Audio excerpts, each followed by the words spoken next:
Okay, I'm ready. All right. Go ahead. Yeah. What's that? 7 seconds off. We'll cut it all off. Okay. Hello. Hey. This is my stepdad. Today we are going to be talking about the positive and negative effects that sobriety has had on your life. I want to get a deeper understanding of what all it entailed to get sober and how it is affecting your day-to-day life. So, can you tell me a little bit about your journey to sobriety and what led you to make that decision? Well, my family is rife with alcoholics. You know, just neck deep on my mother's side. And for my 16th birthday, I got a car, but I also got my grandfather's copy of the Big Book of Alcoholics Anonymous. I partied a lot. I was not an alcoholic at that time, or an addict, you know, mostly binge drinking, high school stuff.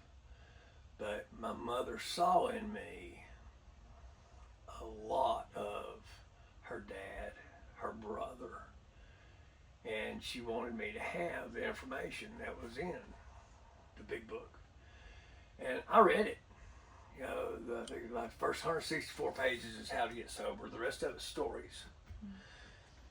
I can't tell you how many times I read the stories.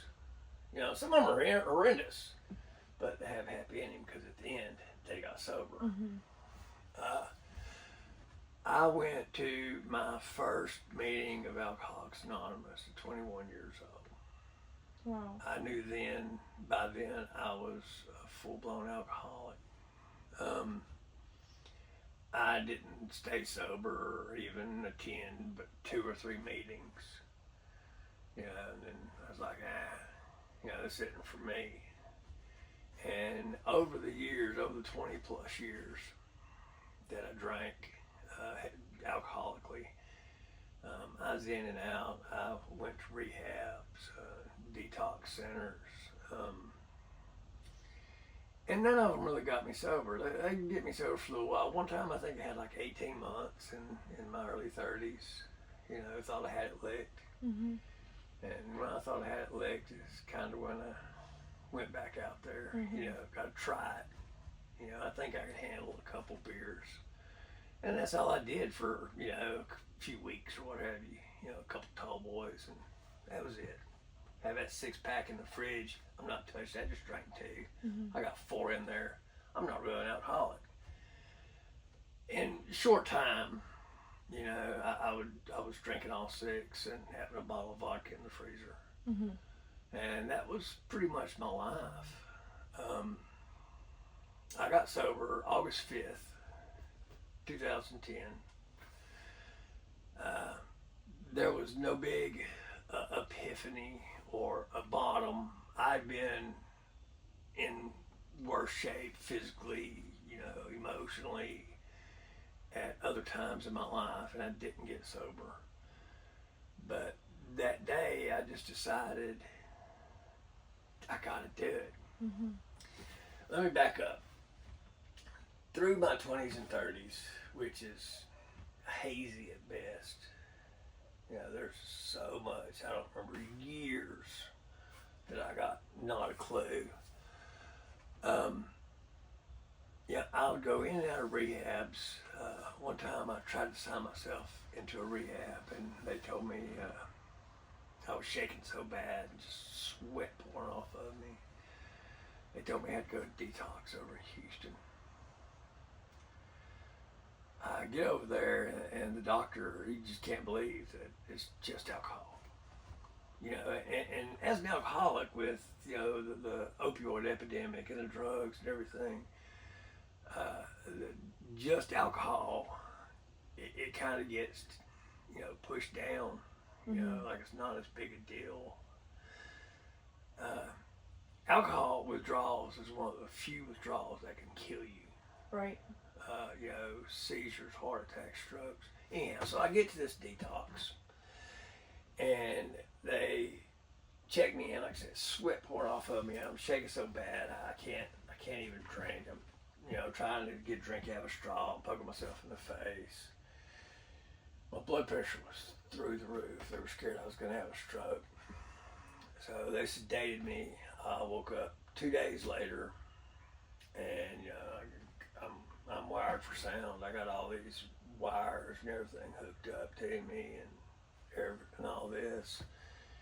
And my blood pressure came down, so they disconnected me. They told me they needed a urine sample. It took me 4 days before I could pee. With them pumping fluids into me the whole time. The alcohol dehydrated me so bad. And when I did, it was brown with looked like almost like pieces of coffee in it.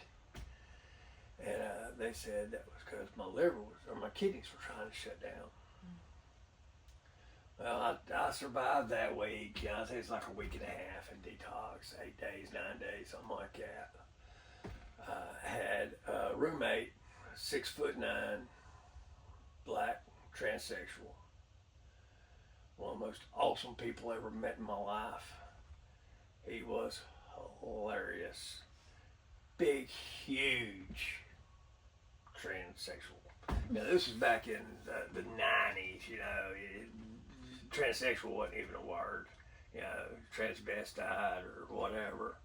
Transgender. You didn't even hear that. Mm-hmm. But anyhow, so I got out of that and went and signed up for 30 days in rehab, did that, went in and signed up for another 30. I didn't have nothing going on. So when you're in rehab, you're safe. You get to feeling better. And you're safe. The first 15 days you want out.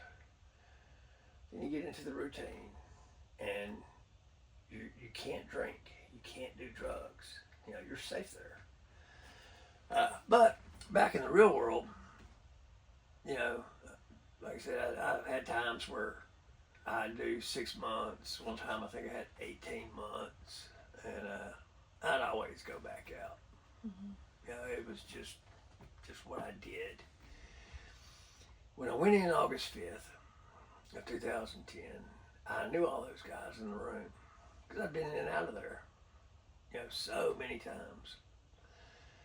And there was a couple of them. You got 2 different kinds of people in AA. Well, there's a lot of different kinds, mainly 2 different kinds. You got your touchy-feely, it's going to be okay. We're going to talk through this and what have you. Then you got your big book thumper. And I tell you, you got problems. It's in the book. Find it in the book, and then tell me where you found it. And and no nonsense. You call them up and say, man, I feel like drinking. Well, are you drinking? No. Well, then don't, Mm-hmm. and hang up on you. And I was lucky. My sponsor that I ended up going with, he was more the touchy-feely type. The people I ran around with in AA, they were not. They were no nonsense, just hard asses about all of it. Right. This is the way. In the big book, it says, there's one little chapter it tells you, it says, if you don't think you're an alcoholic, go back out and drink and see if you can stop, and then come back in the rooms. Well, I did that for 20 years. I'm sitting in a meeting one time. There was this guy. He was an old timer. I think at the time he had like 20-something years, and he kind of latched onto me more than I latched onto him because he was kind of an ass, and not somebody you'd really probably want to be friends with, but I was, because he helped keep me sober. He helped save my life. And we had some businessman talking, and he leaned over and he said, look around this room. So I look around, and I don't know if any of these numbers are true, because he was apt to pull shit out of his ass. He said, 2% of the people in this room are true alcoholics. The rest just have drinking problems. they could probably, get sober, get their life together, and probably drink socially again. Right. He said, you're not one of those people. He said, you're a true alcoholic. And, that really hit, when he told me that. And he also said something about the guy talking. He was kind of bragging about how much he drank. Alan told me, he said, you've probably spilled more alcohol on your shoes than he's ever put in his body. And I said, yeah, probably so. But, we're talking about pros and cons here. My journey to sobriety was tough. I had a lot of close calls. Didn't get any real legal problems on DWI. A lot of health issues. The depression was real, and you get depressed because you're in this vicious cycle. You can't quit drinking. So what do? You put in a depressant, and then it's twice as bad. I had borrowed one of my dad's guns. He didn't know I borrowed it. And for, I don't know, a week or so, every night, I'd get drunk. Because I was getting drunk anyhow. Every night I'd get drunk. I'd take that gun out. I'd sit on the nightstand. I'd look at it, thinking, it's tonight the night I'm going to do it. Because I need to do it. Because everybody will be better off when I'm gone. Well, he found the gun missing and asked me about it, so I gave it back to him. So that was done. But I prayed, and I'm not a religious person, but I prayed so many nights, laying there, just sick from alcohol, and steadily pouring it in, bottle by my bed, throw the top away, get home, just throw the top away, because I'm going to drink it. That I wouldn't wake up. Because I figured everybody be better off. Because everybody stayed upset at me, stayed worried about me. And in my alcoholic mind, they needed to leave me alone. I wasn't hurting anybody but me. Stay out of my business. But once I got sober, I realized, and have wonderful kids like yourself and Bree and Eva, Coda and Connor, that, addiction and alcoholism and addiction, affects everybody, affects every single person that cares about you. My mother, bless her heart, I grew up with AA sayings on the walls of the house. I didn't know they were AA sayings. I just started going to AA. We had the Serenity Prayer in both bathrooms, which is, a staple for, alcoholics. And I thought it was just a cool little prayer. Right. She was always there. She never, ever, ever gave up hope. There was a lot of tough love on her part, on her side, but she never gave up hope and never gave up, trying to support me in getting sober. My grandmother, at my 1 year, when I got my 1 year chip, my mom and my grandmother were just emotional messes. Aww. Just crying and crying. And Mom, she was a long sufferer in Al-Anon, which is family members of alcoholics and addicts get together and talk about how to deal with it and all this kind of stuff. She was in Al-Anon, I think 16 years before she passed. Wow. The cons of drinking. We'll talk about drinking first. The cons of drinking are innumerable. If you get to the point where I did, I know I've told you this story before. I had a job where I was doing air conditioning work. I would get home And I would drink till I was just, blackout drunk, pass out. That's how I went to sleep. But before I went to sleep, I would set up 3 shot glasses full of the brim on the table. When I got up in the morning, I'd be shaking so bad. Couldn't brush my teeth. I couldn't do anything because I was shaking so bad. I'd go in there, I'd just bend down at the first shot glass. I kept a garbage can with a liner in it right there and just throw it back. I knew I was going to throw that one up. So I'd throw that one up. I'd let my body settle down. I'd go to the second one.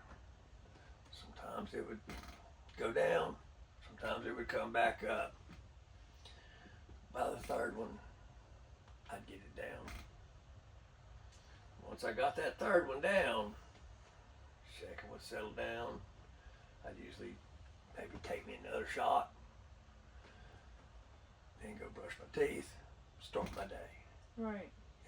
I did that for a long time. That was just my routine, just like some people have to get up and brush their teeth first thing so as their feet hit the floor.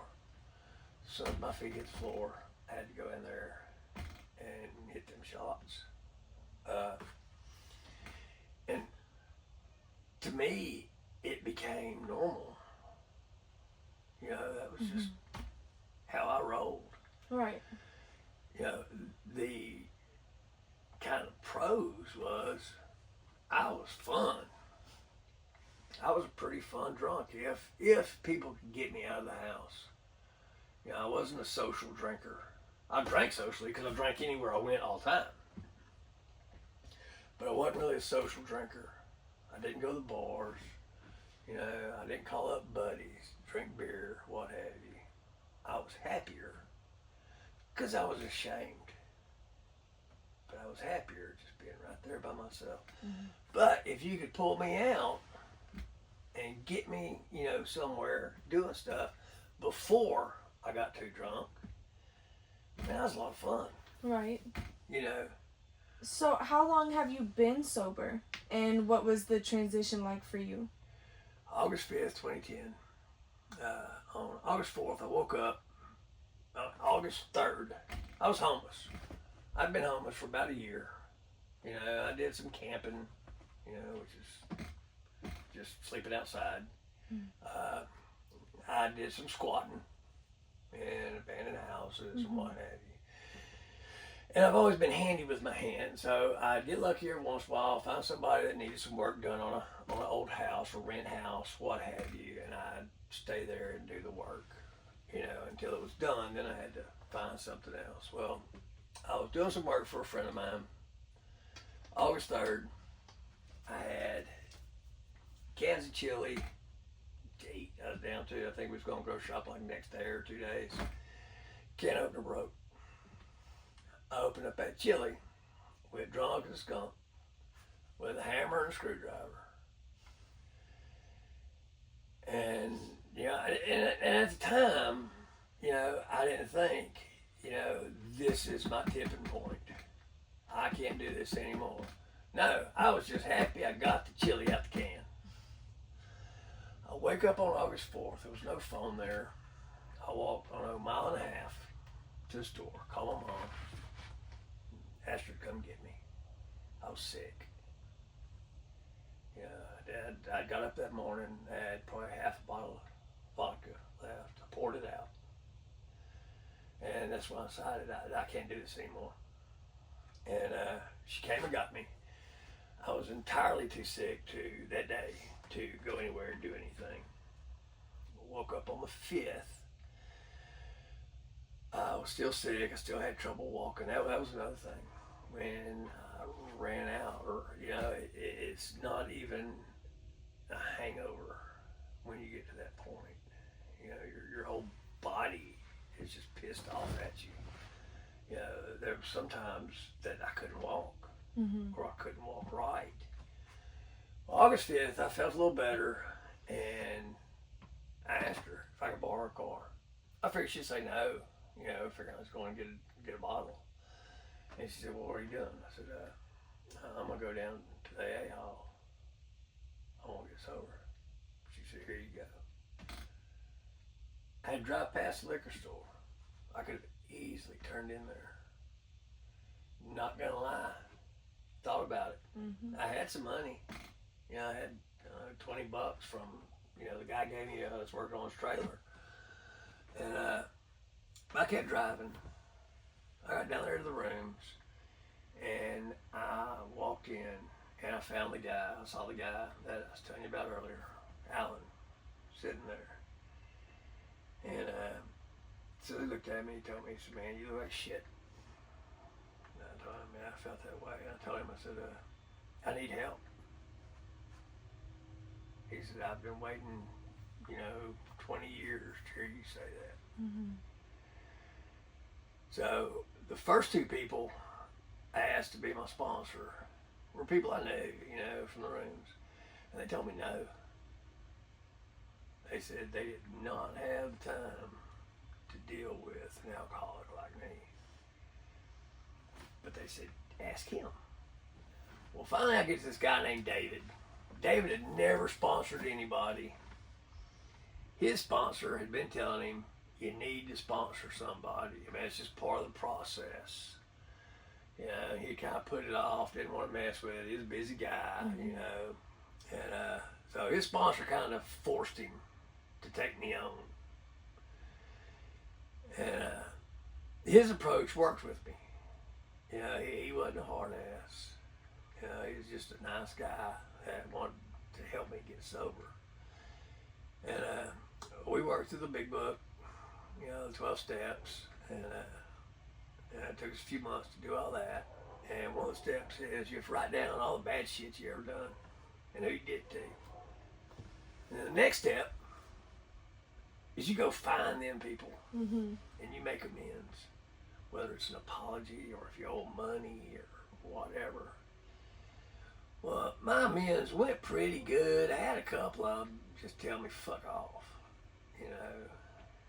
They didn't care I'd got sober, but that's okay. They didn't have to care. I did my part. I apologized and I meant it. And I was willing to do whatever they wanted me to do to make it right. Most people didn't ask me to do anything. There was a couple people I owed money to. I paid them the money. But, most people were just glad to see that I was getting sober. There's a time in sobriety early on, you're feeling good. All the people in the rooms are telling you how good you're doing. And you expect the world at large to feel the same way. Well, you lied, you stole, you screwed over these people for 20 years. Some of them may have gave you a dozen chances, and every time you disappointed them. They don't feel that way.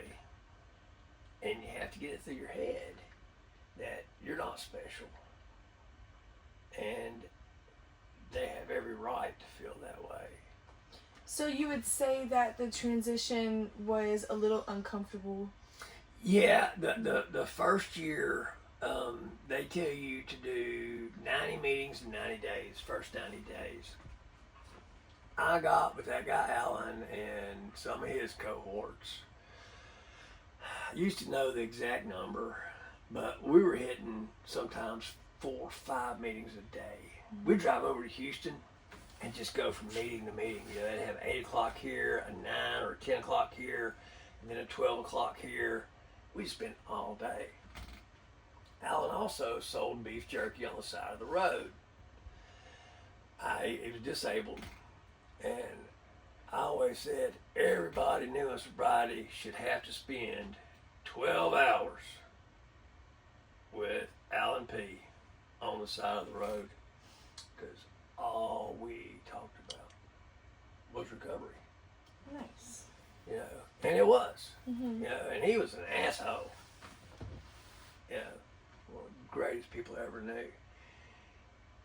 He knew it didn't do me any good, to build me up or tell me how good I'm doing. No, I needed somebody, and he wasn't my sponsor, but he was a friend, a true friend. Right. He would tell me, you know, when I was screwing up, you know, when I was doing things, because the hardest part of the whole transition isn't quitting drinking. Quitting drinking is the easy part. The hardest part is learning to live sober, because your brain is screwed up. You think alcoholically. Mm-hmm. You know, your decision making is shit. You know, pure and simple. Mm-hmm. So that's really the hardest part, is learning to live sober, and you know, it's kind of hard to explain, but just, you know, doing the next right thing, which usually isn't the easy thing. Mm-hmm. You know, we talk about good karma, and I know y'all get tired of hearing me say, well, you know, in AA, you know, they taught me this. But they taught me how to become the man my mother raised. My mother didn't raise me to be an alcoholic. I did that on my own. You know, my mother raised me to be a good person, Mm-hmm. you know, to help others, to be empathetic. And as an alcoholic, you're selfish. Just like I said, it's not their problem. You know, I'm just doing this to myself. They need to leave me alone. Pure selfishness, Mm-hmm. not thinking of others. So that was really the hardest part of the transition. Right. What would you say are some of the biggest benefits you've experienced since getting sober? They have, I forget how many promises, 12 promises.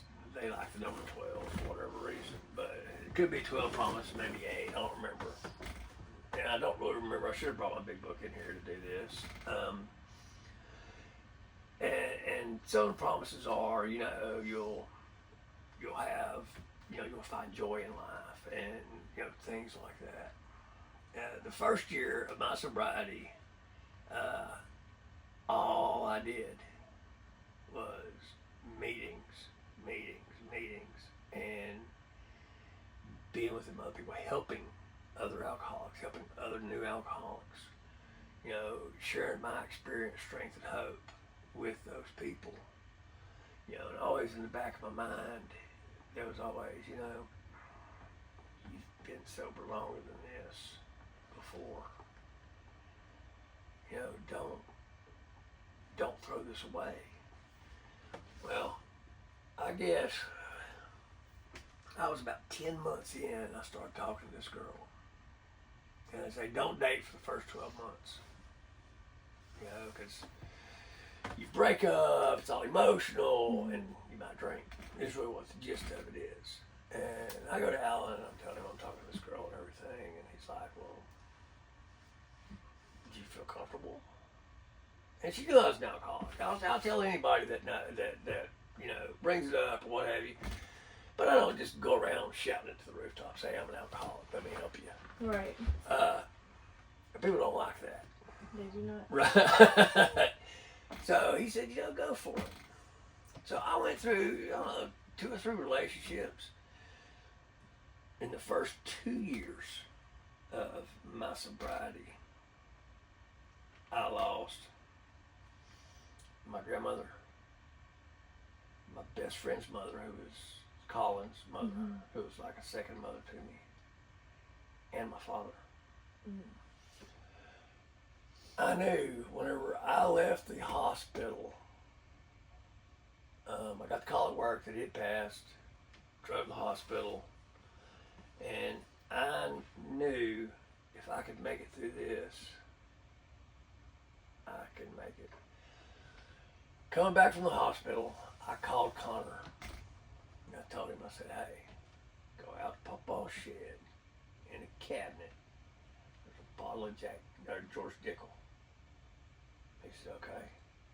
I said, take it, pour it out. Don't want it there at the house. When I drove up, I didn't know. I mean, because he always kept a little bottle. Sometimes it'd be a pint, sometimes it'd be a liter. He must have been flush with money. It was a half gallon. Connor said it was damn near full. I opened up my door. It smells like a distillery in the yard, you know, because he'd poured all this whiskey out, which didn't bother me. Right. You know, I found it funny. And I made it through all 3 of them deaths.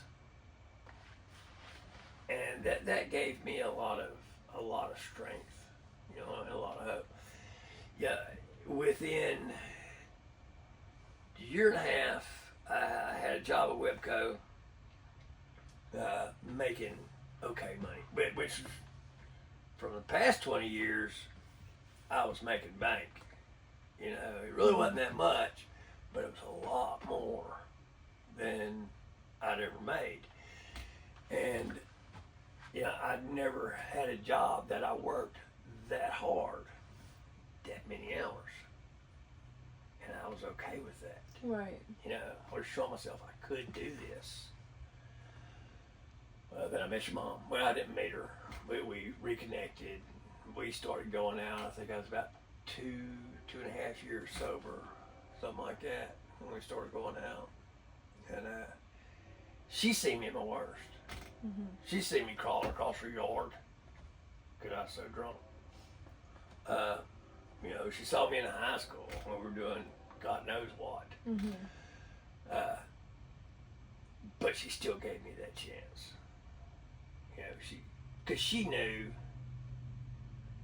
also, besides all the bad, she knew the good in me also.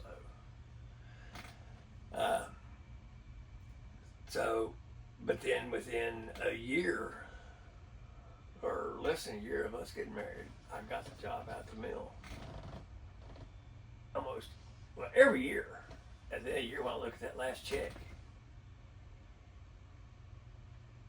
I thank my higher power and my sobriety. Mm-hmm.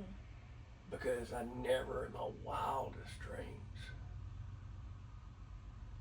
thought I would make that kind of money. And yeah, it's a blessing. Yeah, I don't know any other way to put it. Like I said, I'm not a religious person. But I tell you in AA, you have to pick a higher power of your understanding. I got one I talk to. I don't know if he's really there, you know, or she, you know, I don't know if she's really there. Mm-hmm. But you know, I talk to her on the regular. I don't really share this with y'all, but you know, I talk to her on the regular, and good times and bad. Right. Going back to, you know, getting sober. For the first few years I was sober, I did a lot of service work. My name and number was on every chalkboard, every AA hall in Golden Triangle. You know, I'd have people call me that I'd never laid eyes on. 2 o'clock in the morning, man, I want to train. Right. You know, and I would talk to them. And, but, yeah, I got sober through Alcoholics Anonymous.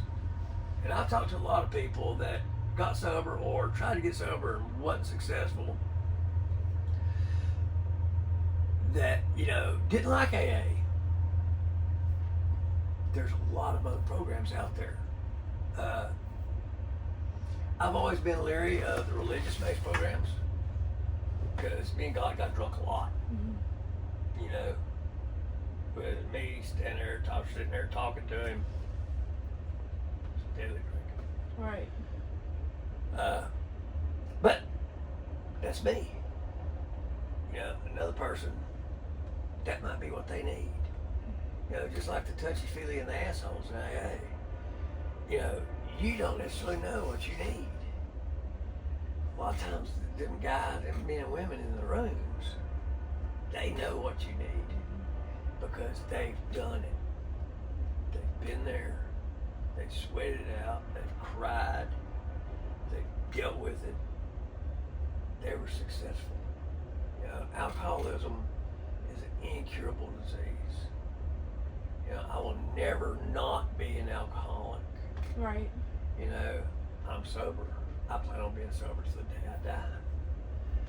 But I'll always be an alcoholic. Right. during those 20 years, I saw way too many times that in rehab they talk about, you know, your alcoholism whenever you're sober is just sitting there doing push-ups, getting stronger in your body.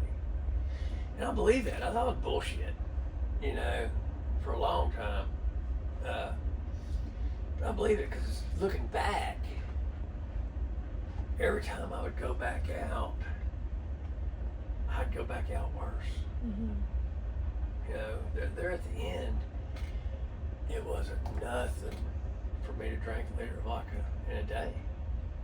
And want more if I didn't have it. If I had it, I'd be drinking that too. I'd drink, pass out, drink, pass out. That's how I lived my life. But I don't have to do that anymore. You know, I have this wonderful life, and it's all thanks to my sobriety. 100%. I did the work. I'll take that credit. But if I hadn't gotten sober, I wouldn't have you and Aubrey and Eva, Connor and Coda. You know, whenever I was less than a year sober, I got custody of Eva. When I got custody of her and walked out of that courtroom, all I could think was, what in the hell am I going to do with a 6-year-old girl? You know, I mean, I loved her to death and she was awesome, but I had no idea. I was scared to death. But I knew that I really had to knuckle down. I had to set an example. You know, a lot of times, and your mom would agree with this statement, I don't set the best example with y'all, but I try. You know, I will, you know, I spent so many years disappointing everybody in my life. I try real hard not to disappoint anybody now. You know, I make that a goal. I make that a goal. What's your next question? It is, have you discovered any new hobbies, passion, or interests since becoming sober? Well, imagine that. Yes, I have. My favorite thing to talk about, I took up woodworking. My dad was a woodworker. When he passed, I gave away all his tools because I didn't do none of that. You know, I kept a couple little things, you know, that I thought I might use around the house. But I gave away everything he had, you know, to, you know, brother-in-law, cousins, just whoever, you know, you want that, take it. You know, I'm not going to use it. Well, I don't remember what the first thing I built around here. I think it was a little table for something. And it's before you ever bought me my first table saw, which was probably the best gift I've ever gotten in my life. It was for Father's Day, I remember. But I built this little table, and man, I enjoyed it so much. Let me back up a little bit. When I worked at Webco, I worked 6 days a week, sometimes 7, you know, 12, 14, 16-hour days. I get this job I'm at now, and once a month I'm off 7 days in a row. I remember telling your mother, it was like on day 3, I'd already mowed the yard, cleaned the house, you know, done everything I could do, and I'm just staring at the walls now.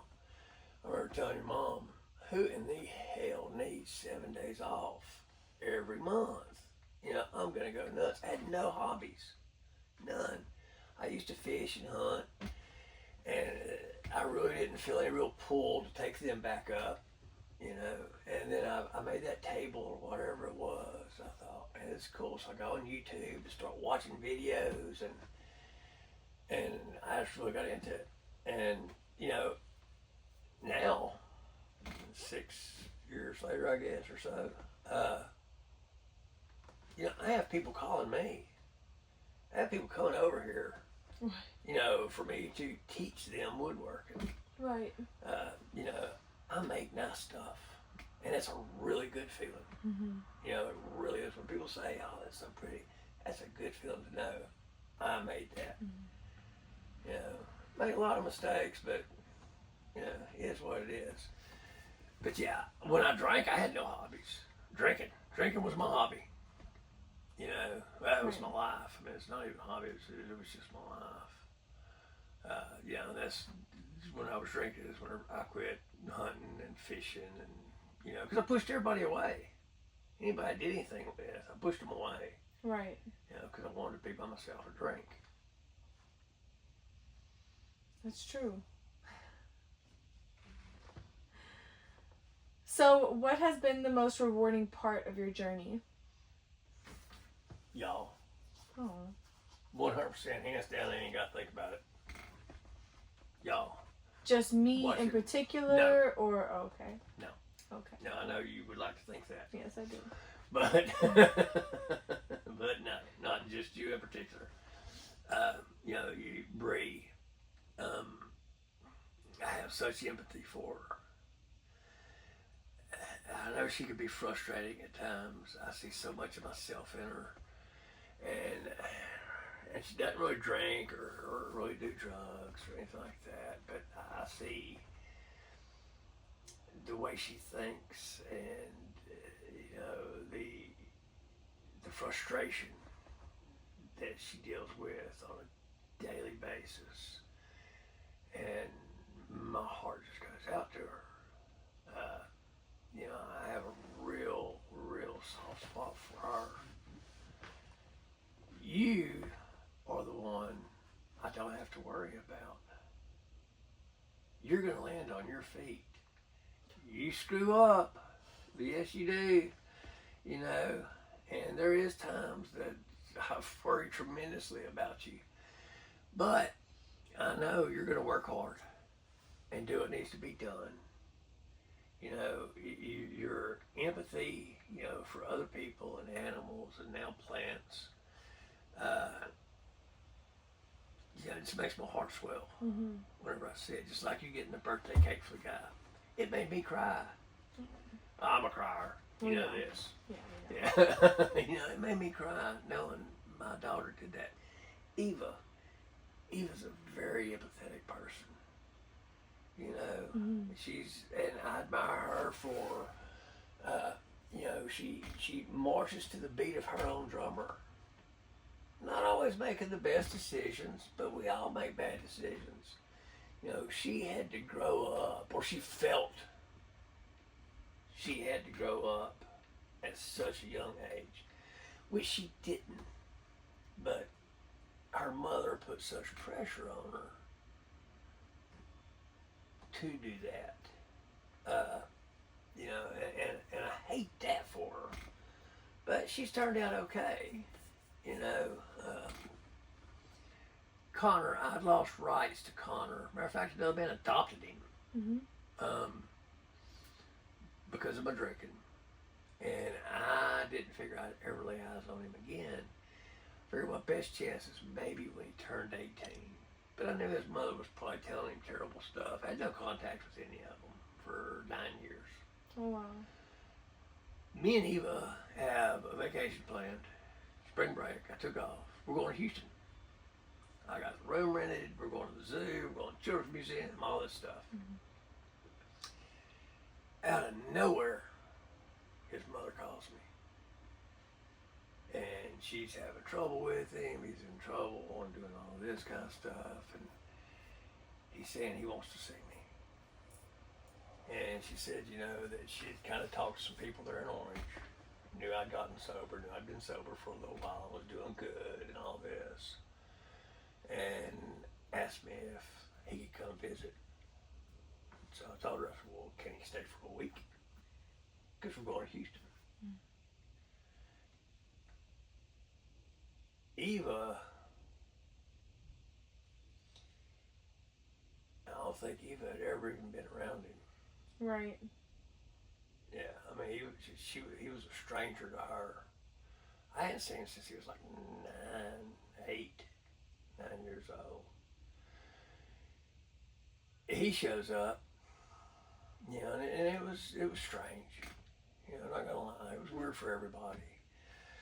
And we go to Houston, and we just have the time of our lives, the three of us.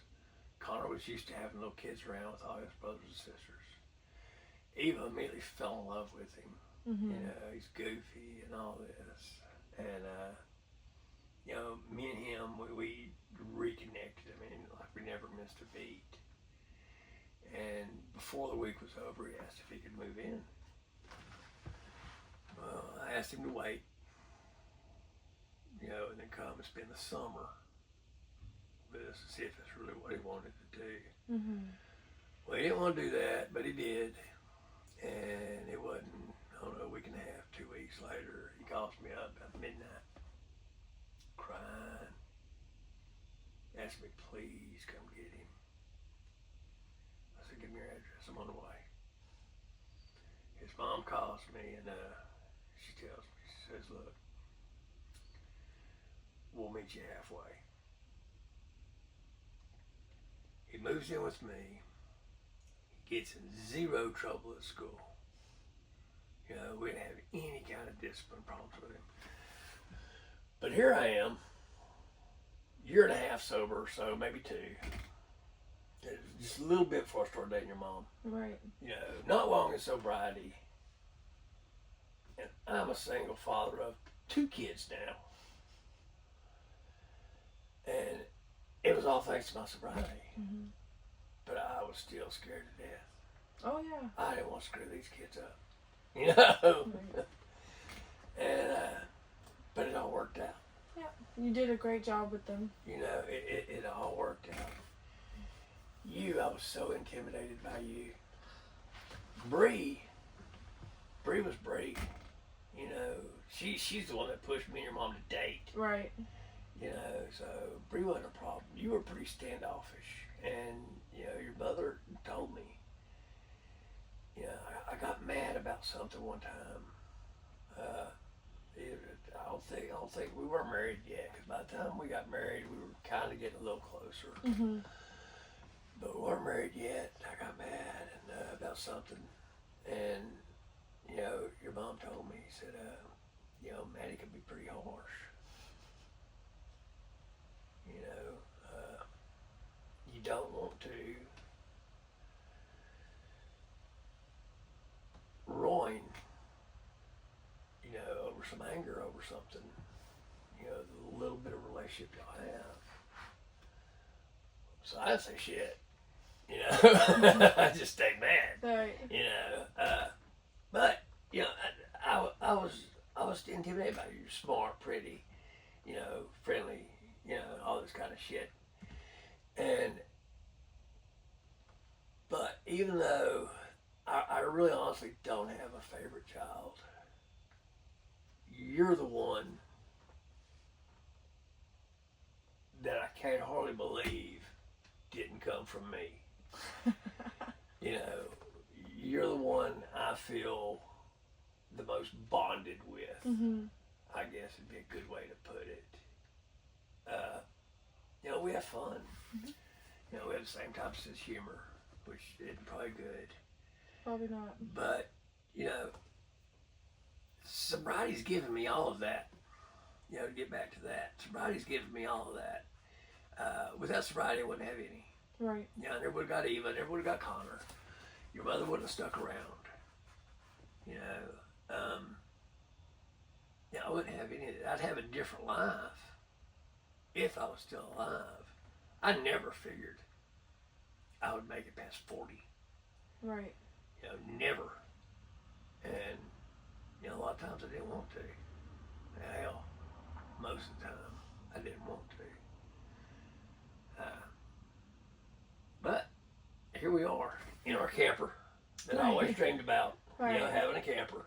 You know, nice house. Your mother is just a straight up enabler when it comes to my woodworking. You know, she is way too supportive. And I'm the supplier. Right. You know, and yeah, your thoughtfulness, like buying that wood for Christmas, that just blows my mind. We'd had one conversation months earlier about quilted maple. And you thought enough about me to remember that and then do something about it. I can't really explain how that makes me feel, knowing that I have these people around me that feel that way about me. I still suffer a lot of times from imposter syndrome. Mm-hmm. You know, a lot of times I'll feel, you know, that I'm not really worthy of all this. I don't deserve all this. I ain't saying I deserve a shit life, but I feel like I don't deserve the incredible woman that I married. And my great kids, even though if y'all are a pain in the ass, y'all are awesome. Absolutely awesome. I tell people at work some stories, and there's like, your house must be insane. I'm like, I love it. Right. Yeah, absolutely love it. You're insane. Wouldn't have it any other way. Right. Well, from a non-biased perspective as an interviewer, you definitely deserve to have people around you that love you and express that love. We are about to jump into some of the negatives. I want to know your opinion on some different perspectives about the negative side of sobriety. So, what were some of the biggest challenges you faced when you first got sober? Touched on it a little bit earlier, but from my perspective, you know, everybody should have immediately just accepted that I was sober and I was a good person and welcomed me back with open arms and congratulated me, you know, you're doing so good, Jay, you know, oh, it's amazing, you know, that you're sober and all this. I didn't get that. Mm-hmm. You know, because I screwed and let down those people for 20 plus years. 6 months ain't shit. You know, I had to prove, you know, to those people that that wasn't me anymore. And some people, it took a lot longer than others. Right. You know, there was a lot of people, I won't say there was people that wanted me to fail, but there was a lot of people that expected me to fail. You know, a lot. My next question kind of dives into that. Have you ever lost any friendships or relationships due to your sobriety, getting sober, that process? Oh, yeah. Like I said, you know, I was never a big social drinker, you know. I didn't have a lot of drinking buddies. I had a couple guys, I'd go by their house sometimes, say after work, you know, and I know they would be drinking, so I'd stop by there and start drinking there, sit around a campfire, that type of stuff. Yeah, I lost those friendships. And I'm okay with that now. I tried to maintain them. You know, once I felt comfortable being around people drinking, I guess it was after probably about the first year of my sobriety, I realized I went to a couple barbecue or crawfish bowls, stuff like that, where everybody's drinking. I realized that I was okay. I was okay being around people drinking. You know, and so I tried to go by some of their houses. Some of them, well, one of them in particular, a guy named Gary, he was pretty much a dick about the whole thing. You know, he's telling me straight up, you know, you're an alcoholic like me, you may as well just go ahead and grab a beer. You know, because you're not going to maintain this. And I've never been one, even in my earliest days, and I think it was because I was in and out of the rooms so many times for so long, I've never been one to push my sobriety on someone else or, you know, diagnose someone as an alcoholic or say, hey, man, you need help, let me help you. Right. Not how I roll. If you want help, I'm your guy.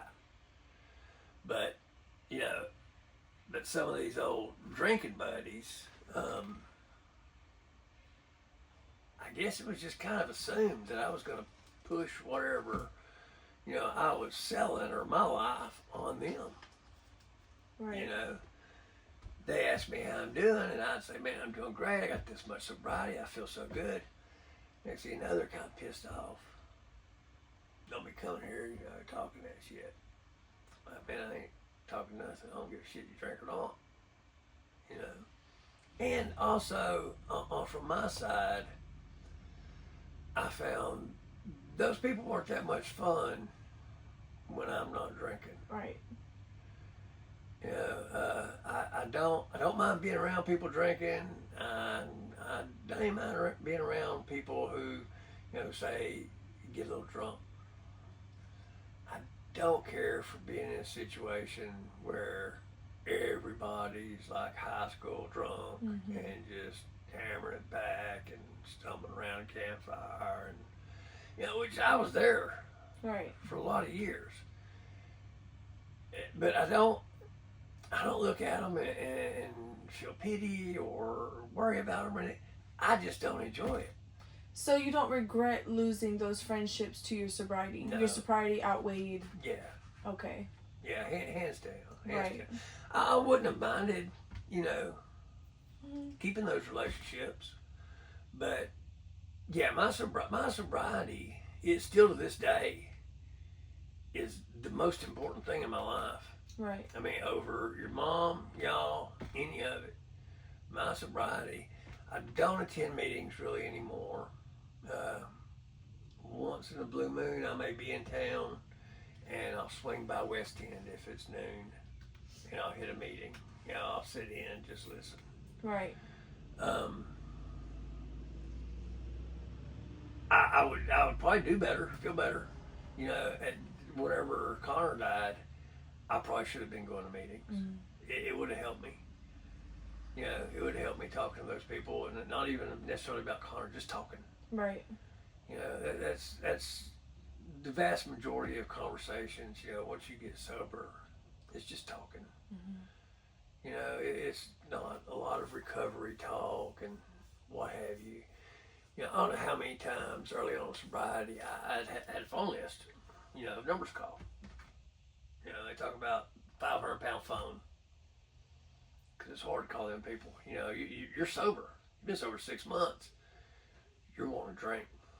You're wanting to drink bad. You don't want pride tells you don't want to tell nobody that. Because you're working this program. The big book says this and this and this. You don't want to admit, that you're being weak. Right. If you pick up the phone and start calling, you're going to get people not home and what have you. Usually by the time I really got to talk to somebody, I wasn't thinking about drinking anymore. And we just had conversations. And I'd tell them, I was having a rough patch. And that's why I was calling you, but, I'm okay now. Right. I feel okay now. How you doing? Sorry about that. Yeah.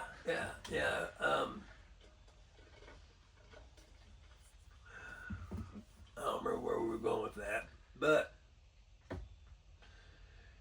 yeah, having those people, having that support around you, not only does it help you, especially early on in sobriety, having those people that can share, that's been where you've been.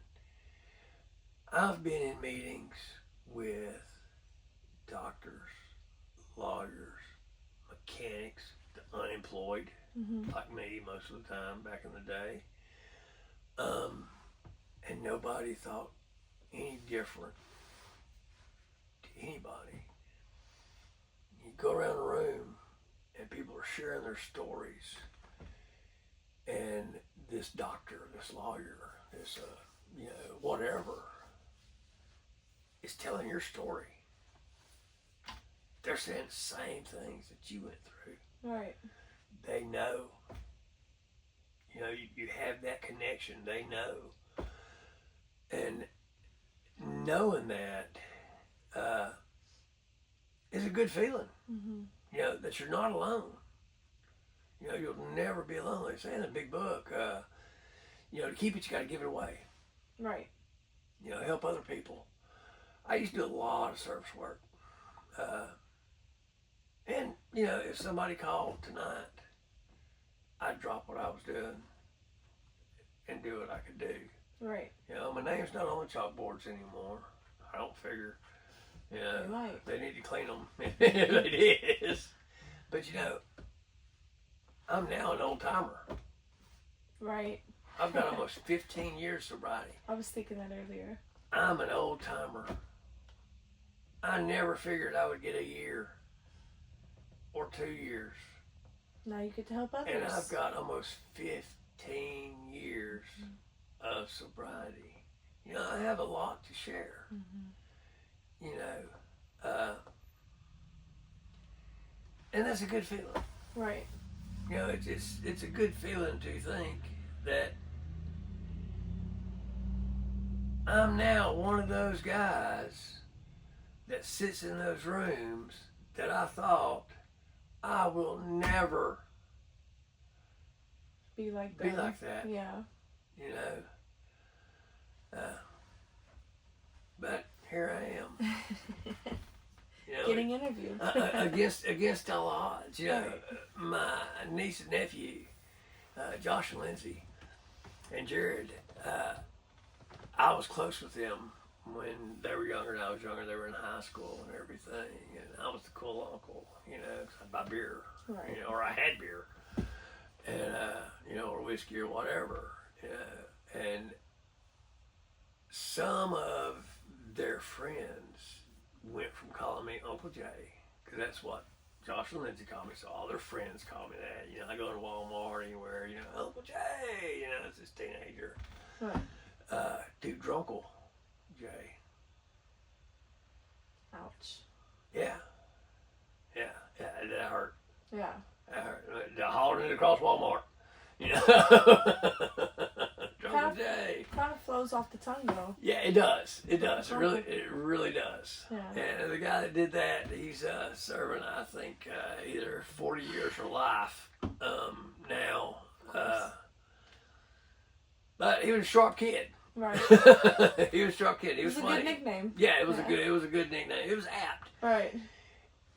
I mostly drank hard liquor, okay, because I could get drunk quicker. It's cheaper. Mm-hmm. But like, I also kept beer. You know, because you just drink beer. I drank Bush beer. Okay. Mm-hmm. Okay. It's cheap. I could stop at somebody's house, leave an empty Bush can by their door, and they would call me later that evening if they weren't home. Did you stop by my house? Yeah. Hey, man, I saw you stop by. You know? Right. Because of that Bush can. Right. You know, my theory was, if you're always drunk, people won't think you're drunk. You know, there's lots of people in the world that have never seen me not drunk. Right. That I was close to. That I spent time with. Girls I dated for Right. months and months never saw me not drunk. They may not have realized I drank as much as I had. You know, because my tolerance level and all that. But they never saw me not drunk. Right. That's kind of wild now that I think about it. Yeah, I never really gave that any thought. I mean, you knew it was bound to be at least a couple Yeah. people There's in life. a bunch of them. Right. All of Burkeville. Right. Yeah. Do you ever struggle with feelings of isolation or loneliness in social settings? Yes. Yeah.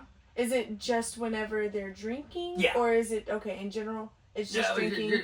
Just drinking. Okay. And it's scored, and I'm 56 years old now, so I'll just leave. Right. But whenever I was younger, you know, and early on in sobriety and everything, and whenever I was really younger, you know, 20s and 30s, whenever I was trying sobriety, you know, and failing, you know, I guess 6 months, a year, whatever, I would feel real isolated. Because I wanted to be in those situations. You know, I wanted to be around those people. You know, they were my friends. I mean, friends from were Cub Scouts. Right. You know, Just wasn't the same. it wasn't the same. Mm-mm. And they didn't make me feel that way. I did. I felt that way. Right. You know, I did it to myself. So, yeah, not so much anymore. I still, there's still time, not really in social settings because we don't really do social. You know, I used to be, when I was younger, I was a guy that always had friends over. You know, people get off work, they come by my house. And not just because I was drinking, just because I was Jay. Right. You know, or I was going to somebody's house. You know, I always had friends around, even in my multiple marriages, you know, had friends around. Right. You know, that I did stuff with, went hunting, fishing, and whatever. I was, you know, social, real very social. Now that I'm older, I don't dislike people or nothing. I'm not antisocial. But I'm really, really happy just being here with y'all. You know, me and your mom's talked about, you know, the whole empty nest and everything. And Yeah. I'm going to fight it tooth and nail. I know. I want y'all here. I know. You know? I know. Y'all play games, but I know y'all will miss me. Yeah, whenever you've lived off, I hated it. Mm-hmm. You know, because I worried. You know, Not just because you missed how fun I am. Well, that too. You know, but I worried. You know, because I didn't know what was going on. Mm-hmm. You know, I didn't know where you were at. You know, what kind of people you were around. I know you were apt to do stupid shit. You know, so like this last time when you moved back in and we put up the folding bed in the living room, you told us that make me as miserable as you can so I can move so out. I'll get my own place and move out. And man, I was so happy you were back. I was so happy you were back. You know, Aubrey's moved out a few times. You know, Eva's doing her thing. I'd rather have y'all here. This is where I'm happiest, is with y'all. Right. You know, here at the house. You know, I'll ask you, what's your schedule? I'm not being nosy. I just like to know what you're doing. Right. You know, don't care. And I don't mind if you ask You know, don't care if it's all day or 1 hour. Right. You know, I just like to know what everybody's doing because I want y'all here. And you're nosy. You know, I am nosy. You know, but I enjoy. You know, I don't know what me and your mom would do. Well, we'd probably do a good bit. But I mean, with Coda, we'll never have an empty nest. Right. You know, Coda graduates the same month I turn 65. You know, originally we talked about, we talked about, you know, trying to retire like at 60, 62, so we could start enjoying our lives. And I told your mom and your grandma one time, I said, you know, I'm going to have a job. It's after I got the power line. I said, I'm going to have a job long before I'm 60 that 80% of my time is going to be sitting in front of a computer screen. I work 14 days a month unless I decide not to. You know, every once in a while I get forced out, but not that often. I mean, it's, you know, instead of trying to pull Coda out her freshman year of high school and moving her to Hemp Hill, may as well stay here. You know, just stay here. I'll work till I'm 65 or whatever. Well, it depends on the Yeah. Jenny situation and how that's going, and I'm sure other factors. Yeah, but I'm okay with that. You know, like there's a guy at work, 67 years old. Everybody's always asking him when you retired. His wife's done retired. And he said, I don't know. He said, where else can I work a part-time job? You know, half the year. He gets 6 weeks vacation. He takes it, you know. So that cuts that almost in half. Right. Where else can I work a part-time job to make $120,000 a year? You know? Must be nice. Must be nice. It is. And that goes back to my sobriety. Wouldn't have it You know, unless you were sober. no. I've had good jobs. Mhm. My dad's found me good jobs. You know, friends have found me good jobs. Right. And they didn't last that long. And I was being called into the office. And every one of them, you know, I'd show up drunk. They have told me basically the same thing. Man, Jay, everybody really likes you. You know, I like you. But I gotta let you go. You know, I'd be like, you know, first few times it really upset me. After a while, I was like, yeah, okay. I get it. Yeah. I get it. Is there anything that you miss about your old lifestyle?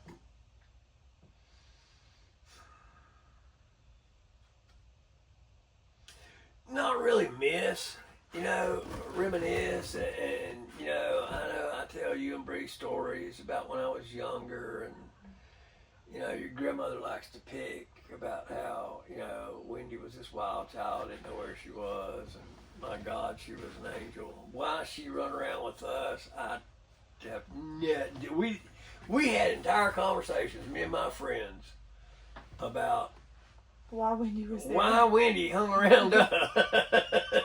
That's right. Yeah, I don't. I had a lot of good times. Mhm. You know, I done a lot of fun, stupid, crazy shit. You know, and got away with it.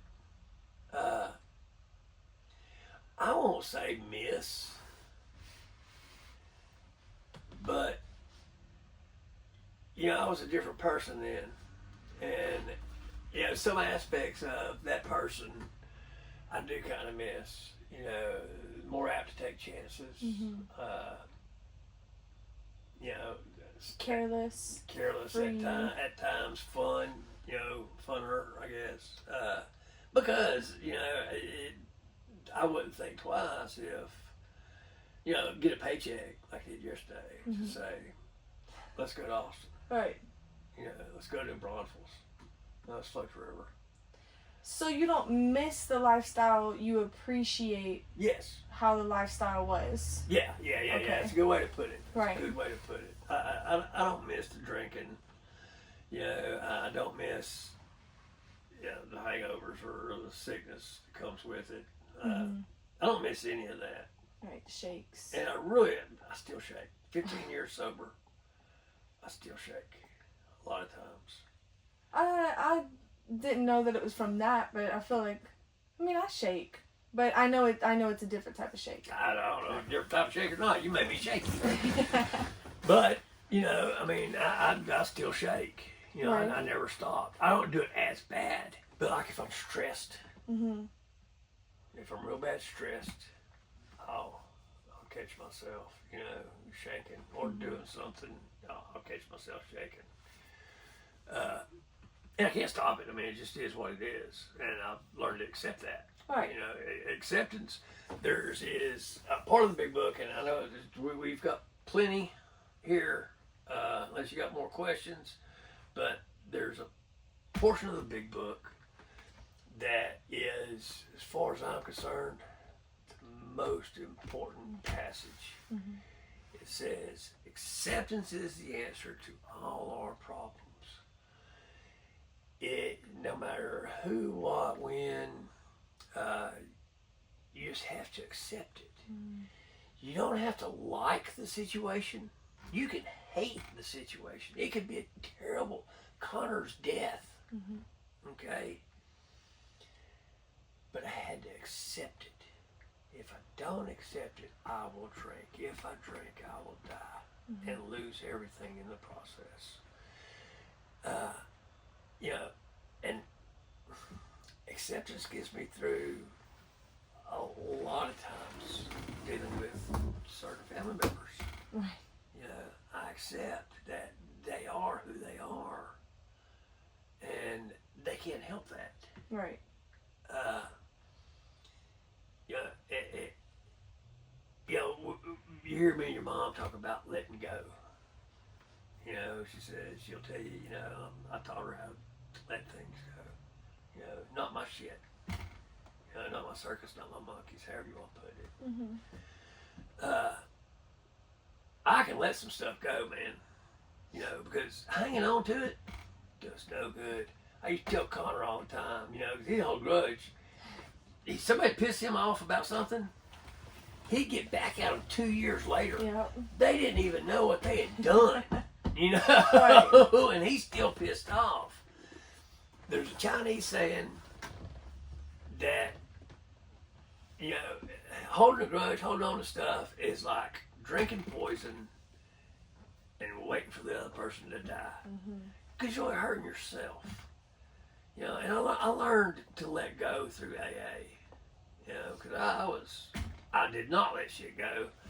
And I was a bundle of anxiety and nerves. And let me say this real quick. One of the things about early on, okay, sobriety, that you don't hear about, or maybe you do. I didn't hear about it. Right. Emotions. All those years of drinking or drugging or what have you, wasn't that you didn't cry or you didn't hurt, No. but you were numb. About 6 months in, emotions came back. I would cry over a Hallmark movie, over a puppy, you know, whether it's tears of joy or tears of sadness, pain, whatever. It was like somebody turned on a faucet, you know. And I'd be like Bree. I'd be in my room watching TV. I'd come out and get something to drink, you know. You know? And I was watching, you know, some kind of crap with Eva, you know. But that was amazing. Right. You know, it was, because I started to feel again. So we could count that as one of the rewarding parts of your journey. Yeah. Okay. Yeah, most definitely. Nice. So I have 4 more questions. Okay, let's go through them. Yes, they are kind of just seeking advice from someone with expertise in getting sober. So the first one is, what resources or support systems have helped you the most in maintaining sobriety? Alcoholics Anonymous, Okay. hands down. It's not for everybody, but it was for me. Is it the support you got from other people, just the meetings in general, or everything kind of together? Well, probably everything all together, because I enjoyed going to meetings for a lot of years. And I never really stopped enjoying it. I just kind of gravitated to not going. Right. But I feel it's mostly the people, because I built some real friendships that, you know, we did a lot of stuff together. Yeah, your mom talks about one of her boyfriends was in AA. I don't remember him, but and she talks about they went on all these trips and played cards. My guys didn't do none of that fun shit. Right. You know, we sold jerky on the side of the road, or helped Vince lay floor. And got sober. You know, and got sober. You know, Right. And enjoyed every minute of it. Right. You know, enjoyed every minute of it. So I think probably if you had to just pick one, I'd say people. Okay. Well, and that was your experience. Yes. If you would have gotten an experience like his, maybe you wouldn't have gotten sober. Right. So, I mean, it's all about what works for Well, you there and the was- people. Alan told me one time, just being in AA isn't going to get you sober. You have to be a part of, you know, which was actively doing stuff for other people, with other people, you know, getting there early, starting the coffee, Right. you know, that kind of stuff. I guarantee you, I still have a key to the Orange AA building. You know, whenever they gave me a key, oh my God, I cried. Yeah. You know, Sure. like I said, I cried all the time. Well, giving an alcoholic a key to something, though, it's Right. It's a big deal. Oh yeah. Yeah. Yeah. It means you built trust. Right. But yeah, it was probably the people more than anything. Like I said, being a part of, and in the past, all the other times, I never really got sober. Even when I had the 18 months, I was just dry. I was miserable, absolutely miserable. I wasn't doing anything to change the way I think or how I felt. I was just not drinking. Right. That's all I was doing. I know he'll never see this, so I'll use his name, Colin. Colin quit drinking. I told him here a while back, as miserable as you are, you may as well drink. Because you're just unhappy. Right. I mean, you're pissed off and miserable. You weren't when you drank. I don't advocate being an alcoholic. But also not depression. right, and he's pushed absolutely everybody in his life away from him. And he is he was at one time, a fun guy, a good guy. I don't even know if I qualify him as that anymore, because he's such a lunatic and he's so miserable. Well, and for context, his lunacy comes more towards the things that he says on platforms that would offend everybody else, and he's just kind of out of pocket, and he says too much, and yes, he says the stuff that you need to keep to yourself. Right. It's things that you would think that he was drunk, but he was stone cold sober, and it's just because not okay. When we quit drinking, we still have the alcoholic mindset. Right. If you don't do something to change that, you will continue to have that mindset. Right. You will continue to not care about other people's feelings. You will just, you'll just still think alcoholically. Right. You have to work hard. I worked hard to not so much change who I am, but to change back to the person I was supposed to be, that I should have been. The whole time. Mm-hmm. I don't really have regrets, but yeah, there's times I've thought, if I wouldn't have drank, look where I'm at today. If I wouldn't have drank, where would I be? What would I be doing?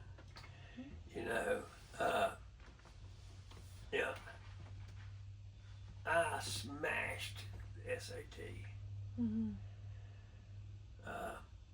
When I took ASVAB for the military, I took it just because Josh and some other friends were all going to Houston to take it. Since I was driving, I'll take it. Destroyed it. The military hounded me for years. Let me tell them, I don't have any intention of going in the military. Would never. Right. And maybe I should have. You'd probably be a worse alcoholic. I'm not gonna lie. Might would have made a difference, right? I don't know. But it might would have made a difference. Maybe. If I wasn't drinking and partying, right? Maybe I would have applied myself in college. Like I said, I smashed the SAT. When I graduated, I had colleges, and I did shit in school, in high school, but based on, I barely graduated. Right. Based on my SAT, I had colleges contacting me, and I didn't want to go to college. I took a year off. And, when I first graduated, Mom and Dad told me, said, we will send you to any college you want to go to that you can get accepted. Amen. And I said, yeah, no. I've had enough of school. Mm-hmm. And so I partied for a year. Went back, and Mom said, I got just a school for you. Loaded a lowboy trailer up with all my possessions and some furniture and everything. Mom had went up the weekend before and rented an apartment and drove me to Lufkin, Texas. I had never, ever in my life even driven through Lufkin, Texas. drops me off. We set my apartment up. She spends the weekend and then leaves. I have no vehicle. Left me some money. I knew nobody. And that's where I was, man. Just me and my efficiency apartment and the pool. All right. You know, I had the best tan. Mm-hmm. Yeah. It's all you need sometimes. But it wasn't long. I mean, just as soon as school started, I fell back in with the same type of crowd. You know, except all them country boys thought I was just the coolest thing ever. You know, because you know we'd been going to bars in Louisiana 15 years old. You know, 15, 16 years old. Christy used to take me over to the Pelican when I was 15 years old with all her friends. Right. You know, they would all go in, show their ID. Somebody would bring an ID out, I'd use it. You know, the guy at the door, old man, I don't remember his name, did for a long time, sat there with a 357 sitting on the counter beside him. And he'd take an ID and go, you know. It's my favorite kind of bouncers. Yeah, and so 15, 16, you know, then I was driving. Right. Then I was going over there. Friends didn't want to go, I was going, because I was drinking. You know, I was having a good time. Well, what advice would you give someone who is considering getting sober? If you think you have a drinking problem, talk to someone. Okay. Go to a meeting. You know, try it out. Go and listen to these people. Is their story your story? That's a good hint. Mm-hmm. You know, like I said early on, probably made up numbers. 2% of the people in there, you know, are really alcoholics. The rest just have a drinking problem that they need to get under control. Right. If it was you, I'd say, you know, maybe that's the case. You know, if you came to me and said, hey, you know, you didn't realize it, but I've been drinking a lot and, you know, I'm scared and want to get help. You know, I'm going to tell you, well, you know, maybe you just have a drinking problem. Go. Go to the meetings. Give it a chance. Do the steps. You know, do what those people tell you to do. See how you feel. Mm-hmm. You know, you end up going back out and you can't stop drinking. You're an alcoholic. Might have a problem. You might have a problem. So, if you could go back in time, what would you do? Would you do anything differently in your sobriety journey? Or did you end up where you wanted to be? I ended up exactly where, actually, if, say, year one, I sat down and wrote where I wanted to be in 15 years, I could not, in my wildest dreams, have come up with a scenario as good as I got it now. I mean, I have so much more than I ever not only anticipated or thought I'd have, but so much more than I ever imagined. Mm-hmm. You know, if I would have imagined my life like this, I'd have laughed. You know, and thought, not a chance. Especially the sober part. You know, not a chance. Right. So, what was the question again? If you could go back in time, would you do anything differently in your sobriety journey? No.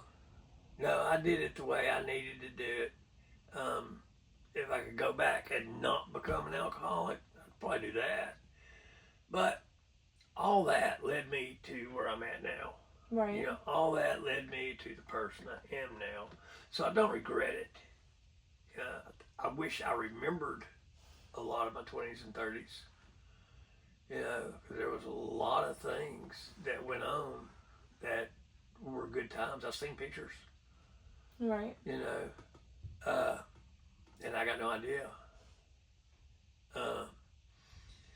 But as far as my sobriety journey, I did it exactly. It fell into place for me whenever I walked in that room on August 5th and told Alan I need help.